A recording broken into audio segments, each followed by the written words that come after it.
Hi, everybody. Welcome to NRG Stadium and inside the Texans. As we kicked it off, we do apologize for being late. We're scheduled for 11. Some breaking news there, but we'll do our best to get you caught up and hear all things Texans coming off the win last night, 19-13 over the Chicago Bears. Chancellor Johnson here with me. To my right is Brian Bearfield, Big Sarge Media. And, of course, to our left, Chancellor, is a guy we know too as well. Hey, Mr. Aaron Wilson. How you guys doing? Hey, let's talk about it, guys. And I assume we're going to go to 11:30. They'll guide us a little bit here. But it wasn't the prettiest of wins last night. Certainly, you get out of there and things to clean up. And they feel like, according to Nico Collins, there are things we can clean up. But he made no doubt about it. The hero last night and these first two games has been the place kicker, Kaimi Fairbairn. This guy has been lights out. Yeah, yes, he has been. You look at all the field goals that he's made throughout the year. All of them have been beyond 50 yards or more. Kaimi Fairbairn has shown up in both games. It was a sloppy win for the Houston Texans, but at the end of the day, they're still 2-0. Something that no other team in the AFC South can say, let alone say they have a win so far in the season. The Houston Texans, a win is a win, going to Minnesota next week, 2-0. Off to a fast start, and like Randy said, Kaimi Fairbairn really has been the guy that's been saving them. You think about him setting an NFL record. He's got 6 field goals in a 2-game span, 50 yards or above. That 59-yarder would have been good from 60 and plus. Absolutely. Big-time kicker.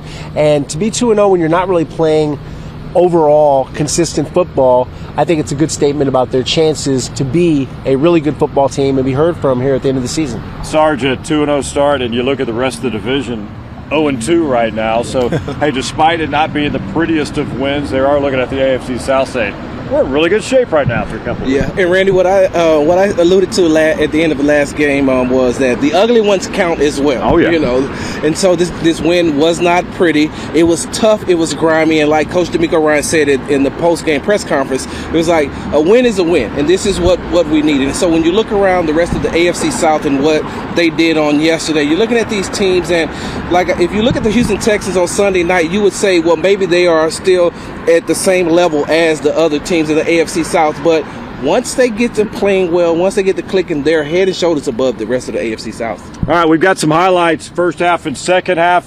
Folks at the station, let us know when the first half is rolling, and we'll take a look at some of the key plays from this one last night. 19-13 win for the Texans.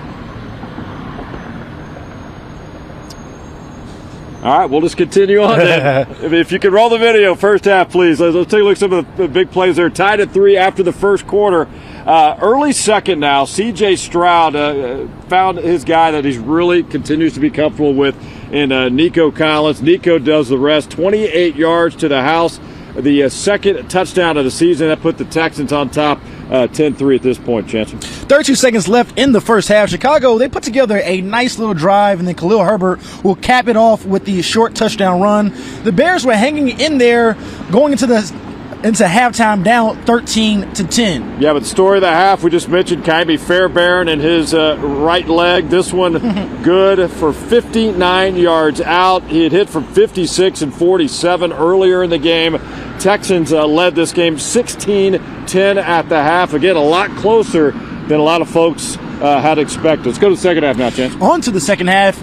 Many people thought it would be a blowout, but the Texans' first series, Joe Mixon, he went down with an ankle injury. He limped off the field, and after time in the blue tent, he went into the locker room and ended up being questionable for the game. But later on, Randy, he would return. Yeah, into the third now. Defense stepped up for the Texans. Again, they did that most of the night. Caleb Williams, poorly thrown ball to DJ Moore, but right there is Derek Stingley Jr. for the interception. Sting getting it done. A little celebration there with the guys that joined him, right? Absolutely. And they weren't done taking the ball away from Caleb Williams. Texans got it to 19-10 on another field goal. Then the Bears give it right back. Another mistake from Williams, this time to another rookie, Kamar Lassiter. He goes up to get it. Texans, they hold on for a 19-13 win.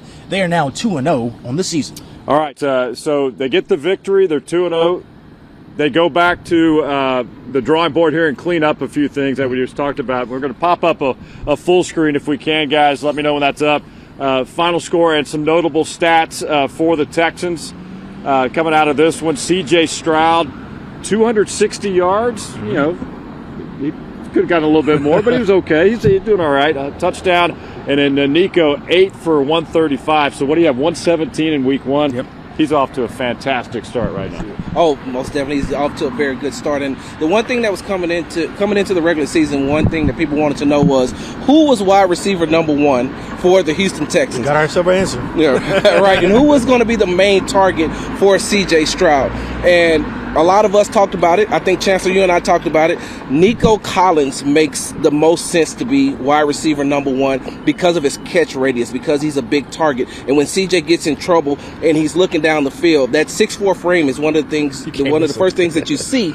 And one thing that people misconstrue is the fact that Nico Collins runs good routes and he's always open. He knows how to get himself open, and he's a physical wide receiver. So even if you're playing him close pressing, he's going to get you up off of him and become open. You talked about he's off to a fast start. Well, he's off to the best start out of all the wide receivers in the National Football League. He leads the wide receivers in yards at 275 yards a game. And credit to Sarge. We talked about it. He's trying to keep it cool right now, but he was boasting earlier because he did say that Nico Collins was the wide receiver 1, and through 2 games he has been that. Nico Collins has been absolutely phenomenal, building off of that big breakout year last year, and he's shown and proven to be, dare I say, he's a top 10 wide receiver right now. Right. I wouldn't disagree with that. To me, the question is more, is he a top 5? That's when it gets really interesting. He's got to show it throughout more, of course, the year, but he's been absolutely fantastic, even with all of the weapons around him. You talk about a Stephon Diggs, talk about Tank Dale, some of the other pass catchers, Dalton Schultz, Brevin Jordan, but so far it's been clearly Nico Collins. He's shown up for them in both games so far to start the year. Nico is the go-to guy, absolutely, and a great investment. Texas General Manager Nick Caserio, one of his smartest offseason moves, signing into that 3-year, $75 million deal. With Nico, he's always open. He's 6'4", 215 pounds. There's no one he can't jump over, and he is a great route runner, a very underrated aspect of his game. Like Sarge said, the catch radius is gigantic. Look how long his arms are. Look how much bigger he is. He bullies these little DBs, and love the way that he retaliated with a touchdown after he got caught, after Tyreek Stevenson poked him in the eye. A little Three Stooges actually, yoink! And then he comes back, and he had the final word during the game and after the game. Nico Collins, big-time game.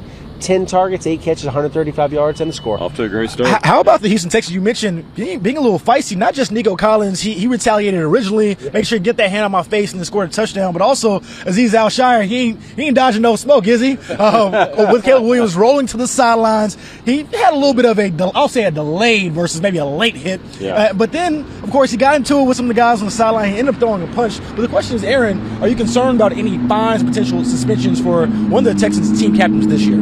Yes, and according to the NFL fine schedule, the first offense for fighting is $39,500. That's a lot of change, even for you, somebody as wealthy as yourself.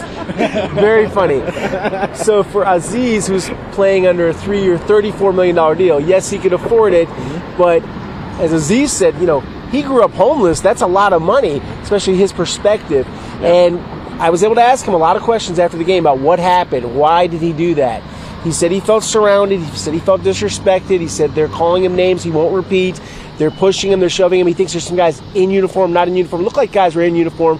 He punches Roshan Johnson. Roshan Johnson, to his credit, didn't lose his temper, and he won't be fined. But, yeah, I believe the fine police are going to hit Azeez Al-Shire by the end of the week. But suspension, will he be safe? I don't think he'll be suspended. All right, very good. We'll get back to the defense. We got Will Anderson and the defense talk coming up in a few minutes, but let's zero back to the offense and D'Amico Ryans. We've got D'Amico sound right now. Let's roll that, please. Well, it starts up front with our defensive line, like Will, Daniil, Mario, all the guys, the way they were rushing, like together, and the way we were covering in the back end, that really set things apart for us. So, credit to Sting and Kamari for the way they cover, allowing those guys to get the pressure. You don't get pressure unless the coverage is tight. So those guys cover well. That allowed the rush to get there. And their defense, Matt has had a great defenses in this league for a long time. So for us, they were moving a lot of stunts up front, a lot of movement, causing a little chaos up front for us, right? They had a lot of penetration, so we weren't able to have the lanes that we had the previous week. So something we had to clean up on the offensive side and make sure we just continue to get a hat on a hat no matter what they show us. Yeah, our guys did a great job of setting the edge. Like, they try to run the ball outside a lot. our guys set the edge and guys just swarmed inside out to the ball. Right, we had a little movement up front, but the way our guys tackled was really, really nice. We cannot play that way. Like 12 penalties, undisciplined football is not what we're about. So we have to clean that up all across the board. Offense, defense, special teams, every phase had penalties. So we allowed them to stay in the game because we helped them, right? So we have to pick that up. It's just about winning, right? 1 week at a time and they're not always going to be pretty, but you just have to find a way to win, and that's what I'm most proud about with our guys. Like, no matter what happened there at the end, we found a way to win. With all the penalties, all of the negative plays, like, we were able to gut out a win, and that's what this league is about. Guys were flying around, sideline to sideline, so Petrie definitely jumped off. I mean, he was playing physical, right? He was active. He was around the ball a lot. A couple big hits there. That's what we're about, physical defense. And Petrie put it on tape. Like, if you're going to play us, it's going to be a physical brand of football. So excited where Petrie is. Yeah, nobody talks about it enough. Amy is the reason why we won these 2 games, right? That's been the player of the game. For him to hit, I mean, I don't know how many 50-yard field goals. Like, I don't think that's been done before. So it's very special for Amy. Like, he's been consistent. He's on it, and he's the reason like why we're standing here, right? We talk a lot about offense, defense, but the kicking game is the reason why we won this game today.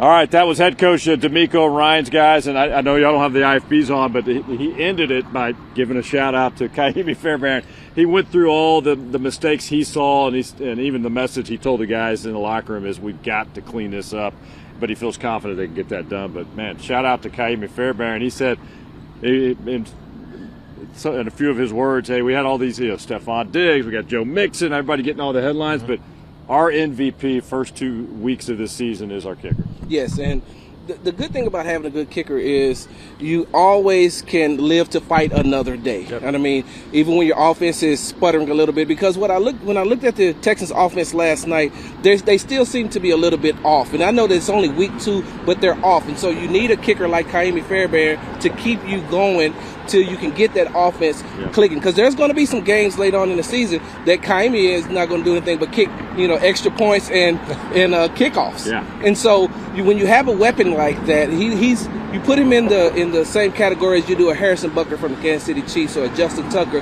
from the Baltimore Ravens. And I don't think that he gets enough credit in being in that top 5 as far as kickers are concerned. All right, let's talk defense now, guys. And you hit on Aziz having a little altercation right there, but the physical style that they're playing in general right now, and just on the quarterback alone, I think they finished, I believe, 7 sacks. Was it 11 hits on the quarterback as well, and 36 pressures? Yeah, there's something notable about this. This is the highest blitz rate in the D'Amico Ryan's era here in Houston. 41.7% of the 20 dropbacks for Caleb Williams.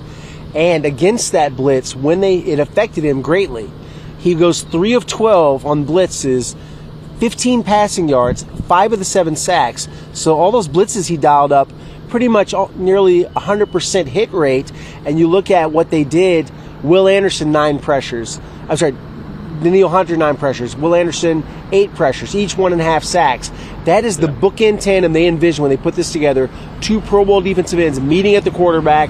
And this is exactly what you want to see from the pass rush. Even the defensive tackles getting attacked. Foley Fadakasi, Mario Edwards Jr. And the playbook worked like a charm. Caleb Williams is in Chicago right now taking a long ice bath because all the hits he took on this, it was extremely painful. Yeah. And this is a defense that really got after Caleb Williams. Of course, you mentioned this is the most they pressured a quarterback or blitzed a quarterback. I think that's because they gave him a little rookie hazing. You look at the job the defense did. This is without Christian Harris, one of their prize linebackers who does a lot for their defense. This is without Danico Autry as well, who's sitting out due to suspension. So they still have guys still waiting in the bullpen to come back and really help out this defense. But shout out to the front lines, and that also translated to the secondary as well. That's how you saw some mistakes being made from Caleb Williams, throwing it a 50-50 ball to Derek Stingley Jr., which I don't recommend for most quarterbacks. It's not going to end well for you. It's going to end how it ended yesterday. Sting's going to win that battle. Sting's going to win that battle, even against a talented wide receiver like DJ Moore. And then also shout out to Kamari Lassiter getting his first interception as well. Defense getting takeaways and sacks. Absolutely. How about Will Anderson? We got some video, by the way, of Will Anderson the night he had. I think he finished with a sack and a half, but he was all over the field. Oh, yes, and when I got a chance to speak with Will after the game. But before I say that, real quickly, back to D'Amico, when I was walking with him towards the press conference, I said, Coach, you turned up the heat a little bit on him in the second half. He said I had to. I couldn't do it in the first half, really, because then they would have made the adjustments at halftime, so I had to wait till after the half. Yeah. And so, but speaking with Will Anderson after the game, I asked him, what was going on as far as it seemed like he stepped up a little bit more and put a lot more pressure on the quarterback, and he was more resilient and more aggressive. And he said that I'm still getting my wind back, getting my conditioning back because I missed so much of training camp. And he said that Danielle Hunter pulled him to the side and told him that when you're tired, don't forget that the offensive lineman is tired and you're tired. Y'all both are tired, but you have a little bit more left inside of you to get to do what you need to do. And he said, when he told me that, I just said, hey, let's meet at the quarterback. And so, there you go. Good spot. So that's what Will Anderson did. Watching him over the last year, you can see that he has that internal motor that he will not be stopped. And he's just so aggressive. And so seeing the way that he played on last night. Now, he also said that when he got the sack on him, he said that he had watched the game earlier in the day, the Tennessee Titans game, and he said, I could have hit Caleb harder than I wanted to. I could have hit him a little bit harder, but I seen that they calling penalties on it, so I laid off. Hey, we'll talk more about Will in just a second. Let's roll some of the interview from inside the locker room last night. Here with Will Anderson, another huge defensive performance, a sack and a half. They call him the Terminator. You got the Terminator on the shirt. What about today turned into this kind of game for you? Man, I think it's just about getting back into my groove, man. Missing that month of training camp, I was a little rusty, man, and that's something I've been trying to get my wind back and just get my feet back underneath me, man. But I got to give it credit to God, man. He's been working, man. I was kind of down this week, man, and he lifted me right back up. And he just reminded me that he would never leave me nor forsake me, man. And I got to give another huge shout out to my D-line, man, because with the week I had, man, they picked me up as well, man, had my back, man, and they just kept me going, man, and just told me this is all going to be okay. It's going to come. It's all going to come together. You got to keep trusting the process. So I just got to give all credit to those guys, too. How much does it help when the game plan that you guys put in this week works so well, where you're just able to constantly get pressure? Yeah, we pride ourselves on that, man. We pride on doing the right things, man, and that's what's going to take to get to the Super Bowl, man. And everybody just went in there one-on-ones, and I think the biggest thing was we were just having fun, man. We all came together as a collective group, and, man, we just like, bro, we're the engine of this team, the D-line, man, and we're just going to make this thing pop and have fun and be something special. When we talked to you and Danielle, a lot of the pressure and everything is on the pass rush, but in the run game, you guys were really able to shut them down. Yeah, we pride ourselves in that. Coach Ryan's always say you can't get to the pass unless you stop the run, so we have to stop the run, and we pride ourselves in stopping the run. And we have a goal each week to hold teams under a certain amount of yards, man. And in the D-line room, man, it's a lot of integrity in there, man. Like, it's a lot of everybody holding each other accountable, man. And we got Foley, we call him the big dog, man. He's the center of it when it comes to this run game, man. And he makes this run game go, man. And he stops all the runs, he stuff it. And it's easy for us to set edges because he's penetrating. Him and Mario do a fantastic job. And then we have Tim Settle inside, man. Those guys are just phenomenal. You were able to get Caleb Williams down a bunch, but he was able to make some plays and kind of show why he's the number one pick. What made him difficult today, and then also what made you guys successful? Yeah, man, he's just very slippery, man. He's not as big. He's not as big. He's a little, short, but really great athlete, man. Can move around in the pocket really well. And I think what we did, man, we rushed together as one. It was no independent contractors, man. Everybody was on their right keys, man. Everybody was rushing together, and we just had fun. Yeah. The Terminator, sack and a half. Next week, he'll be back. This is Will Anderson. There you go. Appreciate you, man. All right, we are back now. That was an interview after the game last night. Will Anderson Jr. talking with Ari Alexander. And how about some closing thoughts on just how dangerous this defense can be when you look at all the pieces and You got a really solid secondary. Even Mike Tirico and Collinsworth last night were raving about the potential of just how dominating this group could be. Yes, and this defense hasn't even reached its potential yet. What we seen during training camp was when they're all playing together on that same level, rushing as a unit, moving as a unit, we seen how good that they could be, giving C.J. Stroud, one of the top quarterbacks in the NFL, trouble. And so these last 2 weeks, what we've seen is them coming together, learning to play together, because they, with the new additions of with the new additions of Azeez Al-Shaair at the linebacker position and Danielle Hunter, also with some of those defensive tackles that they have, this unit still has to learn to play together, and that's what they're doing. They're learning. You also have two rookies who are getting significant amount of playing time in Kamari Lassiter and rookie safety Kalen Bullock, and so they're just like the offense. They're just a tick away from going to that next level. And so once this unit learns how to move as a unit, learn how to play as one cohesive unit, they'll be a whole lot better. Yeah. Another guy we haven't really mentioned who's had a good start to the season is Henry To'oTo'o. I know he's one of your guys. He's really filled in nicely in the absence of Christian Harris. And so even when Harris gets back, they'll have to make sure they rotate him in because he's played good football for them. But the question is, next week, will Joe Mixon be playing football for the Houston Texans on the road in Minnesota? Because we know, of course, offensively, it starts from the run game. I know you have an injury update for us on the Texans star running back. Yeah, there is concern about his availability. They took him out of the game after he returned to play, and he had that one carry for a yard. Cam Akers fumbles. Dameon Pierce has got a hamstring injury. The running back position all of a sudden is a question mark. And for Joe, it's going to be a question of how do the next couple of days go, because it's an inward arch deal, and he says it's a hip drop tackle. We'll see. None of that's going to cause him to be unhurt, so he's going to be injured. He'll be on the injury report, and I would be a little bit surprised if he's full go on Wednesday. So this is something that we're going to track all week, whether they find the find the Bears or not is really immaterial. But yeah, I'm concerned about Joe Mixon and his availability. I got a question on that. Okay, say Mixon is not 100% and can't go.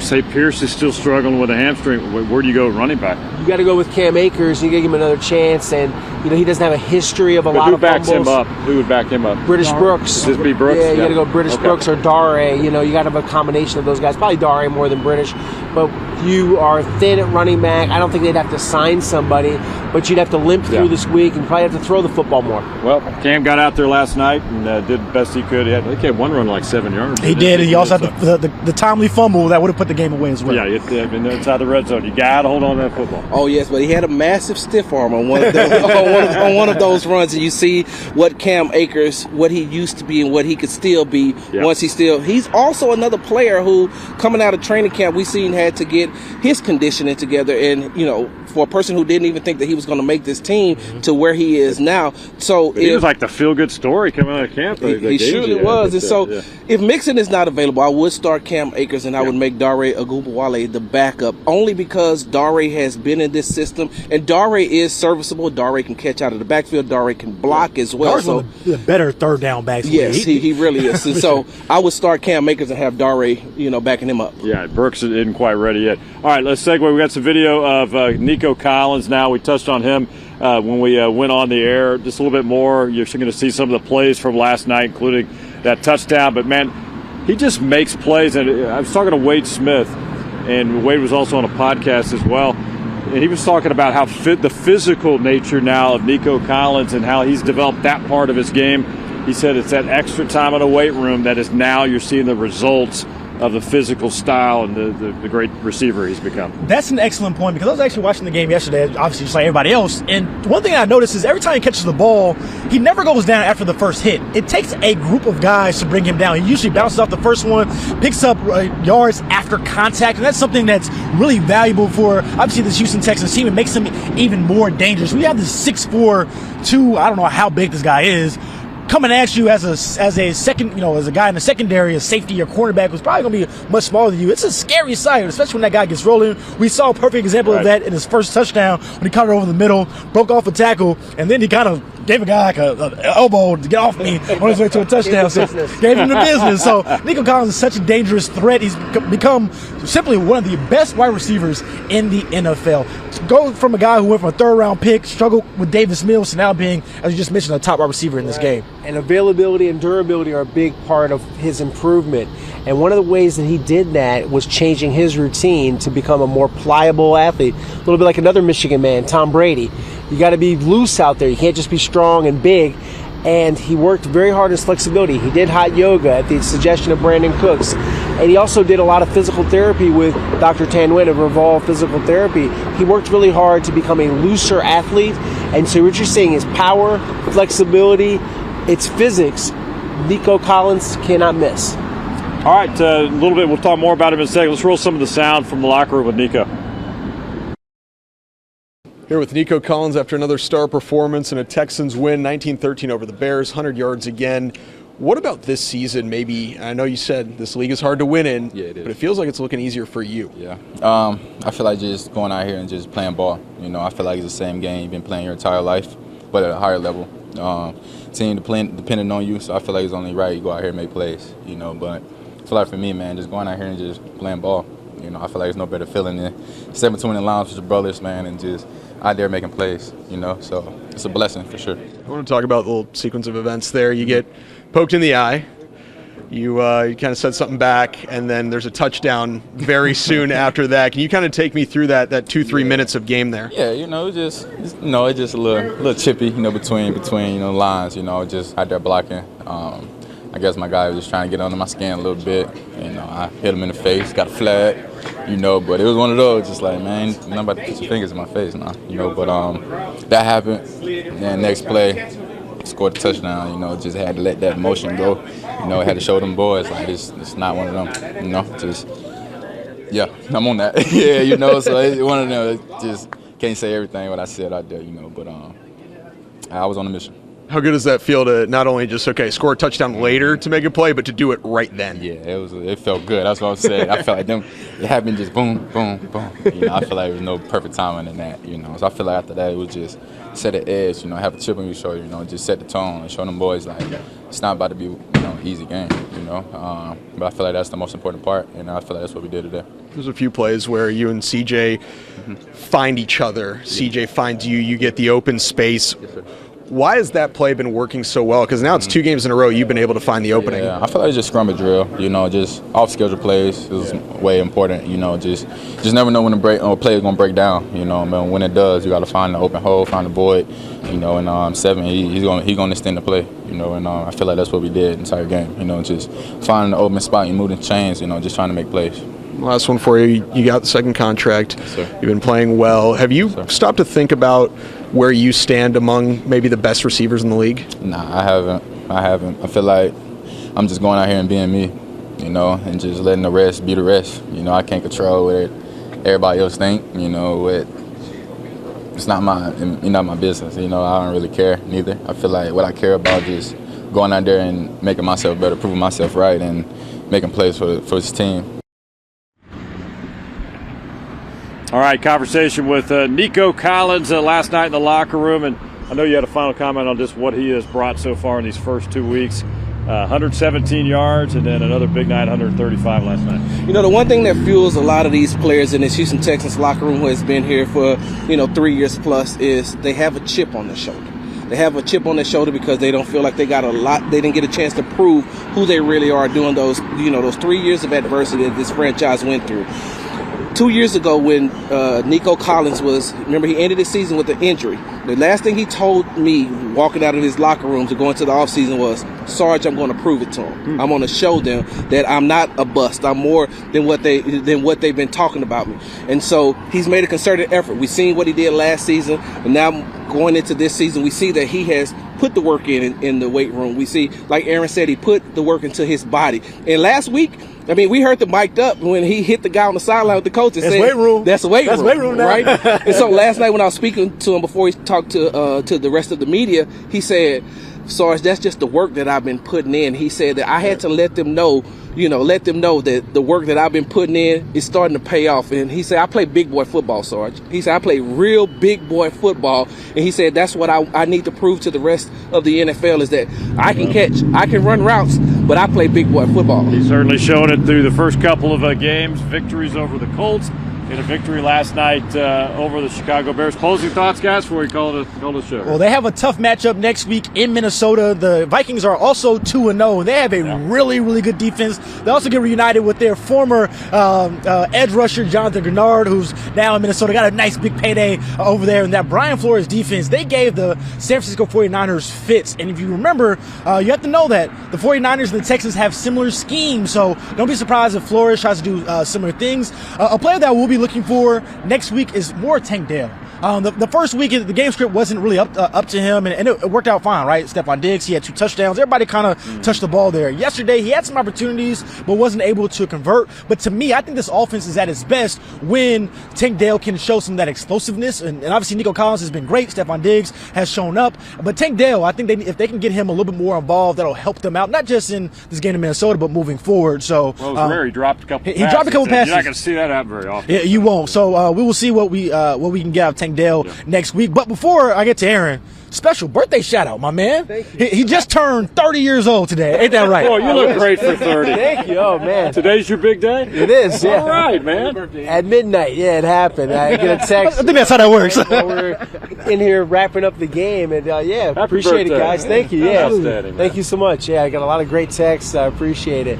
Yeah, going off of what Chancellor said, one of the storylines, I believe, will be a bounce-back game from Tank Dell. Uncharacteristic drops, splitting potential touchdown. Yeah. 1 catch for -3 yards on 4 targets. That's not a typical Tank Dell stat line. Storylines, we got Stephon Diggs playing against the Vikings, his first team. You look at what's going to happen with that. Obviously, it's a little spicy, the trade, all that stuff. See if he addresses it. And Justin Jefferson is Derek Stingley Jr., like an LSU football practice all over again. One of the best against one of the best. Can't wait to watch that matchup. Coming up on Sunday, final 15, 20 seconds here. Oh, just real quick, I'm going to counter your Brian Flores and say that what we're going to see from Bobby Slowick is the first 2 games he knew what he had on paper, but now he's starting to see it in real time. Those 2 games, he's definitely a guy that will step it up, and we will see better offensive plays called this week. All right, we're going to wrap it up. Thanks for watching Inside the Texans. Brian Bearfield, Big Sarge Media. Thanks for hanging out with us. Thank you. And our insider from click2houston.com for the Texans, Aaron Wilson. The birthday boy. The birthday boy here. Spending part of it here at NRG Stadium. Jesse Johnson, Randy McAvoy, so long for now from NRG.